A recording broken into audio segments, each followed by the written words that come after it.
Hey everyone, so today I wanted to make a video about something that I have been combating with lately, and that's struggling to start something new. And what I mean by this is there's a variety of different things that I have wanted to do in recent memory that for whatever reason, procrastination, laziness, whatever, I just haven't started. And so I wanted to make a PowerPoint expressing why I go through these things and what I've done to combat them. And, even though I'm utterly failing, it's a part of the process. It's a part of the process. So, what does the process look like? Well, it all starts with me seeing something that I wanted to do and get very, very excited. Let's say, for example, I see that there's a new movie that I want to go see. And I'm like, wow, I'm so excited. There's a movie theater not that far from me. I really want to go see this movie. And yeah, I put it on my mental to-do list. I'm not actually writing it down because it's been so long since I've, excuse me, it's been so long since I've written something down that my hand starts to hurt. And so writing down is not in my repertoire, I guess. So then eventually weeks go by. It's still on my mind. It's still there of like, oh, I still eventually want to do this. But I haven't gotten around to starting for whatever reason, making up excuses, whatever. And so I always eventually get to a point to where I try to make a big step in starting the process. And what I mean by that is like, if I want to read a new book or something like that, I will go and I will put the book directly on my desk so that I have to look at the book every single day. And I'm like, I got to start reading it at some point. All you got to do is just open it. All you got to do is just look at the first page, start reading it, and you'll eventually, before you know it, you'll finish it.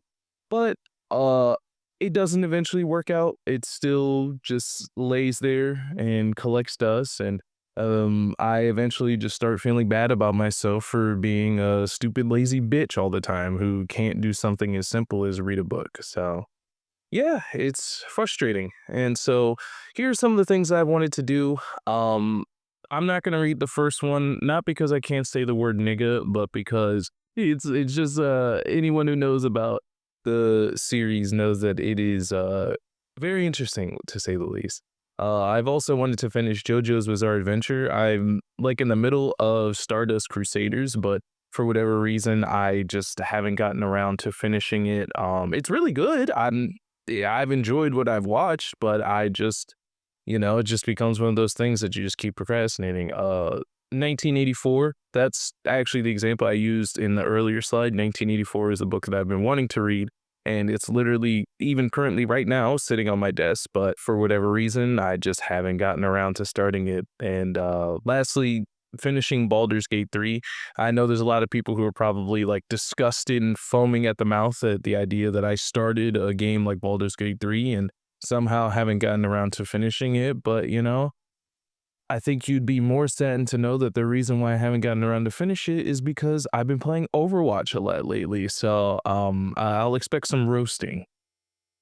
And this is just an accurate representation of what goes on. So, I like Jimmy Neutron, Boy Genius. I actually finally get around to starting something or thinking about starting to do something, but I eventually warp into Professor Calamitous and or I don't finish it. I don't finish what I started, or I don't even start anything at all. So it's just, yeah, it's a process. So I wanted to explore, why does this keep happening? Why do I keep going through this, and what can I do to solve it? And so after having some conversations, my therapist had brought up one specific, I guess, psychological thing. I don't know. I'm not no psychologist, but she brought up this concept called demand resistance, which is basically the concept that if somebody tells you to do something, it makes you less likely to do it. And the example that they gave was, let's say, for example, you want to go and you want to put the dishes in the dishwasher, right? There's a whole pile of nasty dishes stinking up the sink, and you want to go put the dishes in the dishwasher. So you have it in your plan to do it. However, your mother or your parent comes in and is like, hey, that dish is piling up with dishes. You need to go put them in the dishwasher. Now, all of a sudden, you feel less likely to want to do it just because someone told you to do it. Even though you had it in your plan to do it, it's just that that pressure of someone telling you to do it, and it makes you feel like you have to do it sooner than you'd wanted to, and overall it makes you less likely to actually complete the task. And yeah, when they brought that up, I was like, well, I can definitely relate because I have never realized that this is a thing, but I have realized that when people suggest something to me, like an album or a book or like a new restaurant or something like that, I'm always less likely to see it, even though I've already been in my mind of like, oh, that's something that I've been wanting to try for a while. So yeah, it's unfortunate. And so next is laziness. I know not that special or anything like that, but it's true. I am a recovering Twitter addict, and it is very hard for me to get through that addiction and actually go onto different tasks and challenge different parts of my brain because even though there is a desire to do it, it's hard for me to break these constant habits. I'm just happy that I'm not addicted to TikTok well, I've never used TikTok because if I did, oh my goodness, I don't even want to imagine how fried my attention span would be. So, luckily, Elon Musk is ruining the app though. So, it's making it a lot easier to not use it. And lastly, there's time anxiety. And for me, this is a very, very close one because one of my biggest pet peeves is when people waste my time. And the reason why I feel that way is because all of the other things in life I can get back. I can get back money. I can get back energy. I can recover my emotional energy. I can heal wounds. Like all of this stuff I can get back, but I don't get time back. Time is the one thing in my life that I don't get back. And I don't know what day this journey is going to end, but there is a definite there is a finite amount of time that I have. So when someone goes and they waste my time or they make decisions that are wasting my time, it to me is seen as the ultimate form of disrespect. And I have started to grow and realize that that's not the best way to think, but it is true, and it's just a battle of trying to manage that fear, that, whatever time I have is going to be wasted. And so how do I deal with this? Well, I don't. Psych no. Well, kind of, not psych. But there are things that I do to try to mitigate or manage these procrastination things, sort of. I don't know what to explain them. Yeah, we're just gonna go on to the next slide. So, pretty much what I can encapsulate all of this with is that I just try to have different kinds of thoughts in my mind. And what I mean by that is when I have these thoughts of like, oh, I'm being lazy. Oh, I'm fearing that I'm going to waste my time. I try to make my mind think of different ways or look at the situation differently. And one of the ways I look at it differently is that anything can be considered a waste of time. We live in a time where everything is being blasted to us about what we should do, how we should be maximizing our time, how we need to wake up in the morning at 6 a.m., go for a run, go read a book or a couple of pages out of a book, have your early morning coffee, go do your online e-commerce website, and still have time to go to your regular 9 to 5 and take care of your family and take care of your kids. And it's a lot. It's a lot. And a lot of people feel so overwhelmed, including myself. And so what I always try to tell myself is that anything can be considered a waste of time. I play video games. That to me is not a waste of time because it's something that I'm enjoying. But there are a lot of people in this world who could argue that video games are a waste of time. You're just playing something online and you're completing a goal that has nothing to that in no way affects real life.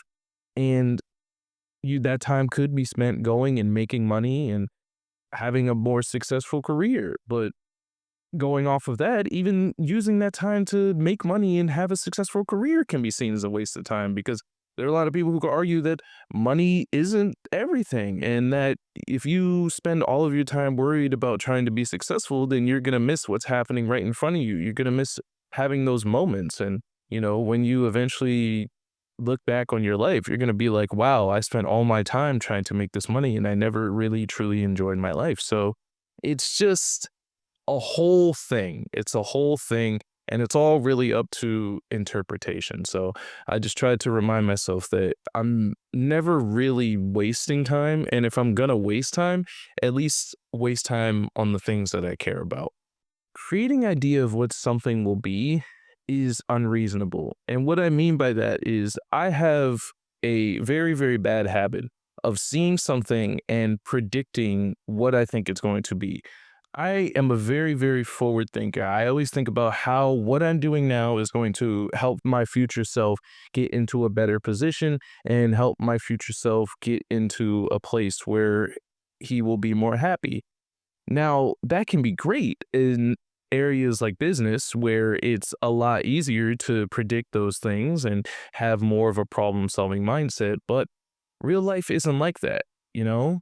Once you get outside of that, especially in social experiences, you can't really predict what is going to happen. So it's very disadvantageous for you to create an idea of what you think your life should be or what things you should be doing that will help you get to the life that you want to have.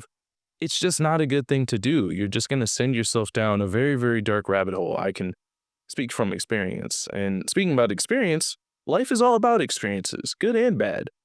Those good times that you have are the times that you can look back on and be happy about and really cherish those memories and feel like you lived a life that really was worth living.